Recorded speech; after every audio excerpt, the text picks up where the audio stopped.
భద్రాద్రి కొత్తగూడెం జిల్లా భద్రాచలంలో కుప్పకూలిన 6 అంతస్తుల భవనం వద్ద సహాయక చర్యలు కొనసాగుతున్నాయి. అర్ధరాత్రి 2 గంటల సమయంలో పడిశాల ఉపేందర్ మృతదేహాన్ని వెలికితీశారు. మొన్న రాత్రి కామేష్ అనే వ్యక్తిని రెస్క్యూ టీం బయటకు తీసుకుని వచ్చినప్పటికీ కూడా ఆసుపత్రికి తరలించే లోపే మృతి చెందారు. ఇక మృతదేహాలను పోస్టుమార్టం నిమిత్తం భద్రాచలం ప్రభుత్వ ఆసుపత్రికి తరలించారు.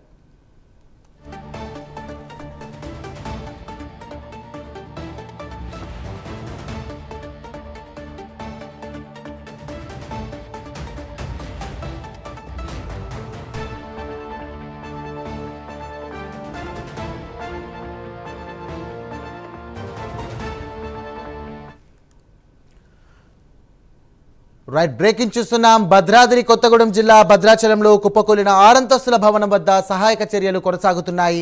అర్ధరాత్రి 2 గంటల సమయంలో పడిశాల ఉపేందర్ మృతదేహాన్ని వెలికితీశారు. ఇక మొన్న రాత్రి కామేష్ అనే వ్యక్తిని రెస్క్యూ టీం బయటకు తీసుకొని వచ్చినప్పటికీ కూడా ఆసుపత్రికి తరలించేలోపే ఆయన మృతి చెందారు. ఇక మృతదేహాలను పోస్టుమార్టం నిమిత్తం భద్రాచల ప్రభుత్వ ఆసుపత్రికి తరలించారు.